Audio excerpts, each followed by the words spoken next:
Hello guys, my self Satendra Kumar. और आज का हमारा लेक्चर होगा, पिछले वीडियो लेक्चर में जो हमने पढ़ा था tangential velocity and normal velocity के बारे में, उससे आगे के बारे में पढ़ेंगे हम। तो हमारा आज का जो टॉपिक होने जा रहा है, उस टॉपिक का नाम होगा normal acceleration and tangential acceleration. ठीक है, तो आज का क्या टॉपिक होने वाला अपने पास? Normal acceleration and tangential acceleration. Last video lecture में हमने पढ़ा था normal velocity and tangential velocity के बारे में, जहाँ पर मैंने आपको बताया था यदि किसी टेंजेंट के अबाउट हम किसी पार्टिकल की वेलोसिटी फाइंड करते हैं और वह पार्टिकल मूव करता है इस टेंजेंट के अलोंग, इसी डायरेक्शन में, तब यहाँ पर मिलने वाली वेलोसिटी को हम कहते हैं टेंजेंशियल वेलोसिटी। क्या कहते हैं? Tangential velocity. और यदि इसके परपेंडिकुलर वेलोसिटी फाइंड की जाती है, इस पॉइंट के जो टेंजेंट के परपेंडिकुलर फाइंड करते हैं, उसको नाम देते हैं हम नॉर्मल वेलोसिटी। क्या कहते हैं? Normal velocity. तो मैंने आपको कल बताया था कि नॉर्मल वेलोसिटी किसी भी पार्टिकल के लिए जो होती है वह 0 होती है, और टेंजेंशियल वेलोसिटी हमारे पास ds/dt होती है। तो आज का हमारा टॉपिक है normal acceleration and tangential acceleration. इनकी डेफिनेशन पढ़ते हैं सबसे पहले। तो पहले डेफिनेशन यदि इसकी बात की जाए तो डेफिनेशन क्या होता है? जनरली हम क्या पढ़ते हैं? वेलोसिटी का मीनिंग होता है, डिस्प्लेसमेंट में चेंज और विद रेस्पेक्ट टू टाइम। मतलब टाइम की रेस्पेक्ट में वेलोसिटी, डिस्प्लेसमेंट में जो चेंज होता है वो अपने पास क्या कहलाता है? वेलोसिटी कहलाता है। तो सेम हमारे पास डेफिनेशन किसकी बनेगी? एक्सेलरेशन की, कि the change in velocity along to the tangent with respect to time is called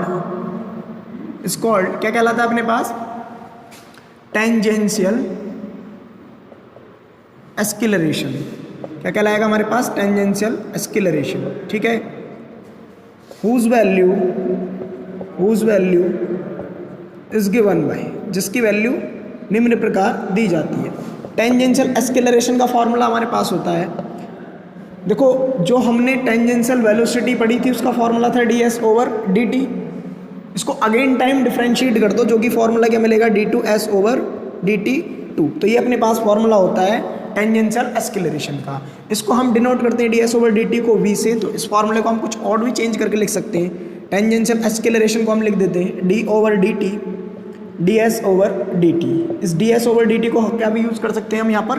v। तो अपने पास फॉर्मूला मिलता है dv/dt। थर्ड फॉर्मूला हमारे पास टेंजेंशियल एक्सेलरेशन का बनता है, क्योंकि टेंजेंशियल एक्सेलरेशन फॉर्मूला होता है d2s/dt2, तो it can be written as ds/dt और d/dt। तो मैं क्या लिखता हूँ इसको? d/ds और यहाँ पर लिख दिया ds/dt और ds/dt। तो यहाँ से अगर ध्यान से देखें हम अपने पास, ये ds से ds कैंसिल आउट होने वाला है, d/dt एज इट इज और ds/dt एज इट इज। तो इसको क्या नाम देंगे हम? v। इसको भी क्या नाम देंगे हम? v। तो ये v अपने पास बन गया, ये बन रहा है dv/ds, ये भी यहाँ पे यूज़ कर दिया, ये भी एज इट इज आ गया। तो टेंजेंशियल एक्सेलरेशन का न्यू फॉर्मूला बना v dv/ds। तो हमने कितने फॉर्मूले स्टडी किए टेंजेंशियल एक्सेलरेशन का? फर्स्ट फॉर्मूला अपने पास d2s/dt2, सेकंड फॉर्मूला हमारे पास dv/dt, थर्ड फॉर्मूला हमारे पास क्या है टेंजेंशियल एक्सेलरेशन का? v dv/ds। जैसे टेंजेंशियल वेलोसिटी में डिस्प्लेसमेंट किसके अबाउट चेंज किया था हमने? टेंजेंट के अबाउट। और टेंजेंट के अबाउट इसी की डायरेक्शन में चेंज किया था हमने। और ऐसे ही हमने क्या काम किया? यहाँ पे टेंजेंशियल एक्सेलरेशन निकाला, तो वो वेलोसिटी में चेंज प्राप्त किया इसी के अबाउट। तो यहाँ पे टेंजेंशियल एक्सेलरेशन हमको कितना मिला? dv/dt या d2s/dt2। अच्छा, अगर यहाँ पर देखें इसको, नॉर्मल वेलोसिटी किसके अलाउट फाइंड की थी हमने? इसके परपेंडिकुलर रेडियस वेक्टर के, सॉरी टेंजेंट के। तो इसके परपेंडिकुलर ही हमको क्या मिलता है? यहाँ पर मिलता है अपन को नॉर्मल एक्सेलरेशन। ठीक है, तो पहले इसकी डेफिनेशन को नोट करेंगे, फिर हम लिखते हैं इसकी नॉर्मल एक्सीलरेशन की डेफिनेशन क्या होती है अपने पास। तो नोट करने के साथ साथ इसमें कुछ चेंज नहीं होगा, पहले नोट कर लीजिएगा, हो गया होगा। अब चेंज क्या करना है नॉर्मल एक्सेलरेशन के लिए, हमारे पास सेम डेफिनेशन यही यूज करेंगे। The change in velocity along to the tangent की जगह यहाँ पर वर्ड यूज करोगे आप लोग परपेंडिकुलर टू द टेंजेंट। क्या लिखेंगे यहाँ, perpendicular to the tangent with respect to time is called, अब क्या कहलाएगी अपने पास में है नॉर्मल एक्सीलरेशन। और नॉर्मल एक्सीलरेशन क्या होता है हमारे पास, नॉर्मल एक्सीलरेशन का फॉर्मूला होता है v स्क्वायर अपॉन रो, जहां पर रो क्या होता है हमारे पास, वेयर रो होता है अपने पास रेडियस ऑफ कर्वेचर। और किस फॉर्म में होता है रेडियस ऑफ कर्वेचर अपने पास, ये इंट्रिंजिक फॉर्म में होता है। किस फॉर्म में होता है, इंट्रिंजिक फॉर्म में, इंट्रिंजिक फॉर्म, ठीक है। तो किस फॉर्म में होगा अपने पास ये फॉर्मूला, इंट्रिंजिक फॉर्म में। अच्छा, इंट्रिंजिक फॉर्म में जो अपने पास फॉर्म होती है वो होती है एस और साई के रूप में, जो कि साई अपने क्या होता है इस इनिशियल लाइन के साथ इस टेंजेंट का एंगल। तो अपने पास रो का क्या फॉर्मूला होता है इसके रूप में, देखेंगे इधर, where rho is equal to अपने पास होता है d s over d psi. तो हमने अभी पढ़ा फिलहाल normal acceleration and tangential acceleration की वैल्यू, उनके कुछ फार्मूलाज। अब हम करते हैं इनसे रिलेटेड कुछ प्रॉब्लम्स को सॉल्व। तो पहले इसको नोट कर लीजिएगा आप लोग। तो देखते हैं जो प्रॉपर्टी हमने पढ़ी उनसे रिलेटेड कुछ ऑब्जेक्टिव्स हमने बोर्ड पर लिखे। अब ऑब्जेक्टिव अप्रोच में इसको आपको इसलिए बताना चाह रहा हूँ कि आपका जो पेपर आने वाला है वो इवन सेमेस्टर के अंदर इस बार होने वाला है ऑब्जेक्टिव टाइप, तो इसलिए आपको ऑब्जेक्टिव अप्रोच बिल्डअप करना बहुत ज़्यादा ज़रूरी है।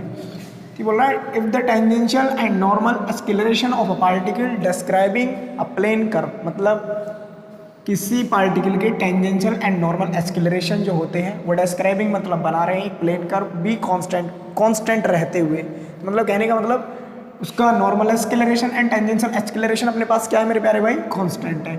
Throughout then the radius of curvature, radius of curvature तब बताना हमको at any point T is given by, तो किसी पॉइंट टी पर रेडियस ऑफ कर्वेचर की वैल्यू कितनी होगी देखेंगे सर सॉल्यूशन के लिए। तो पहला जो अपने पास फॉर्मूला दिया हुआ है वो दे रहा है टेंजेंशियल एक्सीलरेशन कांस्टेंट, मतलब टी ए बराबर अपने पास क्या है constant. It means that tangential acceleration का फॉर्मूला होता है अपने पास d2s over dt2 is equal to constant, मैंने कह दिया कांस्टेंट लैम्डा है, या इसको अपन dv ओवर dt भी लिखते हैं। तो क्या मैं इसको dv over dt is equal to constant lambda कह सकता हूँ। इक्वेशन नंबर अपने पास 1 आएगा। एक काम करते हैं, या इसका इंटीग्रल यदि मैं यहाँ से कर दूँ dv is equal to lambda dt, तो मेरे को यहाँ से कितना मिलने वाला है, यहाँ से मिलेगा v is equal to lambda t और प्लस एक कांस्टेंट नया मैंने अल्फा ऐड कर लिया इसमें, ठीक है। अब बात करते हैं हमको फिर क्या और कांस्टेंट दे रखा है इसका normal acceleration, and normal acceleration का फॉर्मूला होता है अपने पास, वो होता है अपने पास v square upon rho is equal to constant. अब इस कांस्टेंट को यहाँ पर लैम्डा यूज कर दिया, यहाँ पर क्या यूज कर लें म्यू, मैंने इसको कांस्टेंट को कोई नाम दे दिया म्यू। तो यहाँ से मैं रो का यदि फॉर्मूला निकालता हूँ तो वो मेरे पास आता है v स्क्वायर अपॉन म्यू। तो यहाँ से ध्यान से देखना v की वैल्यू यदि हम यहाँ पर पुट कर दें, ये म्यू अपने पास कांस्टेंट है, तो v कितना अपने पास लैम्डा टी प्लस अल्फा, तो अपने पास ये बनेगा lambda t plus alpha complete का स्क्वायर और डिवाइड में म्यू, या मैं इसको ऐसे लिख दूँ lambda t plus alpha upon में रूट म्यू इस कंप्लीट पावर का स्क्वायर, या मैं इसको ऐसे लिख दूँ mu is equal to lambda upon root mu into में t plus alpha upon root mu और इस कंप्लीट पावर का स्क्वायर। तो ध्यान से देखेंगे, यहाँ से मैंने इस लैम्डा को भी इस कांस्टेंट की रिप्लेस किया था, यहाँ पर इंटीग्रल कांस्टेंट अल्फा यूज किया था, यहाँ पर एक कांस्टेंट म्यू लिया था। तो कहने का सीधा सीधा मीनिंग लैम्डा म्यू अल्फा अपने पास क्या है कांस्टेंट। तो इन कांस्टेंट को हम किसी नए कांस्टेंट से क्या कर सकते हैं रिप्लेस। तो मैं इसको ऐसे भी तो लिख सकता हूँ, इसकी जगह मैं ए पुट कर दूँ, इसकी जगह मैं बी पुट कर दूँ, तो ए टी प्लस बी का स्क्वायर। तो अपने पास ऑप्शन कौन सा टिक हो जाएगा यहाँ से, ऑप्शन नंबर बी। यदि आप ये भी नहीं कंफर्म कर पा रहे हैं कि इसको ए या बी पुट करना है, तो आपको वैसे भी ऑप्शन देख के डिस्कार्ड हो जाना चाहिए कि कांस्टेंट के मल्टीपल में टी किस ऑप्शन में है और पावर 2 है। तो कांस्टेंट के मल्टीपल में टी इसमें भी है, इसमें भी है, इसमें भी है, ये ऑप्शन नॉन ऑफ दीजिए, लेकिन पावर 2 कहाँ पे है, यहाँ पे, इसलिए ऑप्शन अपने पास बी मोस्ट करेक्ट आंसर हो जाएगा। आ जाते हैं पॉइंट नंबर 2 पर। अ पॉइंट डिस्क्राइब्स, एक पॉइंट डिस्क्राइब करता है साइक्लोइड, मतलब क्या बना रहा है साइक्लोइड, जिसकी इक्वेशन अपने पास कुछ इस प्रकार दी जाती है। विद यूनिफॉर्म स्पीड, अगर उसकी स्पीड क्या है यूनिफॉर्म। अब यूनिफॉर्म का मतलब होता है एक समान चाल, कैसी एक समान, और एक समान का मतलब क्या होता है कांस्टेंट स्पीड, मतलब इसकी स्पीड कैसी है मेरे प्यारे भाई कांस्टेंट है। v क्या है अपने पास कांस्टेंट दिया है, और अगर v कांस्टेंट है तो dv/dt कितना आएगा 0। इसका मतलब यहाँ से क्या हो गया, अपने से पूछना क्या चाह रहा है वो एंगुलर एक्सीलरेशन बताइए, ठीक है। तो एंगुलर एक्सीलरेशन अपने पास कितना हो गया यहाँ से सीधा सीधा वो 0 ही आ गया, एंगुलर एक्सीलरेशन, ठीक है। ये अपने पास कितना आ गया यहाँ से वो 0 आ गया, ठीक है ना। सॉरी एंगुलर एक्सीलरेशन नहीं पूछा था, इस क्वेश्चन में पूछा था हमसे टेंजेंशियल एक्सीलरेशन, क्या था इसका टेंजेंशियल एक्सीलरेशन, वो अपने पास कितना आने वाला है 0। और अगर ये टेंजेंशियल ना भी दे, एंगुलर की भी बात करें यदि यहाँ पर यही वर्ड लिख दे कि एंगुलर एक्सीलरेशन बताइए इसका मतलब, तो अगर ये अपने पास साई क्या होता है ये वाला एंगल जो टेंजेंट इनिशियल लाइन से बनाती है, तो यहाँ d/dt को भी हम क्या कहते हैं वेलोसिटी कहते हैं। बट कैसी वेलोसिटी होती है अपने पास ये एंगुलर वेलोसिटी, और इसका अगेन डिफरेंशिएशन कर दें d2/dt2 तो अपने पास एंगुलर एक्सीलरेशन मिल जाता है। तब भी अपने पास आंसर इसका क्या आ जाएगा ऑप्शन नंबर सी सही हो जाएगा, ठीक है। तो यदि इस क्वेश्चन में हमसे पूछता एंगुलर एक्सीलरेशन जो कि पूछा गया है, या पूछता हमसे टेंजेंशियल एक्सीलरेशन, तो अपने पास क्या आने वाला था वो क्वेश्चन का आंसर 0। अब यहाँ पर आ जाते हैं the acceleration of a point moving in a curve with uniform speed. यहाँ पर भी स्पीड क्या है अपने पास कांस्टेंट, मतलब speed v is equal to कितना दिया हुआ है कांस्टेंट, तो एक्सीलरेशन कितना हो जाएगा, मतलब ये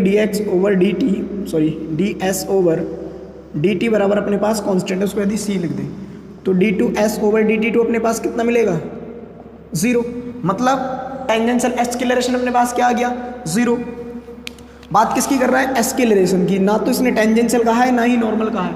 तो जब भी किसी क्वेश्चन में हमारे पास ना तो टेंजेंशियल वर्ड यूज़ करें ना नॉर्मल वर्ड यूज़ करें, तो उसका मीनिंग होता है हमारे पास टोटल एक्सीलरेशन या टोटल वेलोसिटी, ठीक है। तो हमसे क्या पूछा गया है टोटल एक्सीलरेशन। अब टोटल एक्सीलरेशन का फॉर्मूला क्या होता है मेरे प्यारे भाई, टोटल एक्सीलरेशन होता है square root of normal acceleration square plus tangential acceleration का स्क्वायर। तो टोटल एक्सीलरेशन अपने पास क्या मिलेगा, इसका मतलब है टोटल एक्सीलरेशन या रिजल्टेंट एक्सीलरेशन का होगा इसको रिजल्टेंट, ठीक है। तो रिजल्टेंट में अपने पास नॉर्मल एक्सीलरेशन का फॉर्मूला होता है v² का स्क्वायर प्लस ये अपने पास आया टेंजेंशियल एक्सीलरेशन 0, ये क्या होता है टेंजेंशियल एक्सीलरेशन। तो यहाँ से फाइनली बाहर कितना निकल के आएगा v², ठीक। अब v² को इधर लेके आते हैं, मैं v² को 1/ρ लिख देता हूँ। v की वैल्यू अपने पास ds/dt होती है, कंप्लीट का स्क्वायर लिख देता हूँ। फिर मैं इसको कुछ ऐसे भी लिख सकता हूँ 1/ρ ds/d साई इंटू, मैंने यहाँ पर क्या लिख दिया अपने पास वेलोसिटी का फॉर्मूला ds/dt हमने लिखा और d साई/dt लिख दिया ऐसे करके, ठीक है। इस ds/d साई को अपन क्या कहते हैं रो, इस कंप्लीट का स्क्वायर हो गया। तो यहाँ से 1/ρ ये अपने पास क्या हो गया रो साई डैश का स्क्वायर, मतलब इसकी वैल्यू क्या होती है अपने पास रो। तो यहाँ से क्या हो गया 1/ρ स्क्वायर साई डैश स्क्वायर, तो एक रो से एक रो क्या हो गया कैंसिल आउट। तो फाइनली अपने पास क्या मिल गया इसका आंसर रो साई डैश स्क्वायर। तो आज हमने क्या करा, जो अपने पास टॉपिक था normal acceleration and tangential acceleration, उससे रिलेटेड जो ऑब्जेक्टिव क्वेश्चंस थे उनको सॉल्व किया। तो नेक्स्ट वीडियो लेक्चर में हम पढ़ेंगे सिंपल हार्मोनिक मोशन के बारे में, तो प्लीज़ नोट कर लीजिएगा और पढ़ते रहिएगा, मस्त रहिएगा।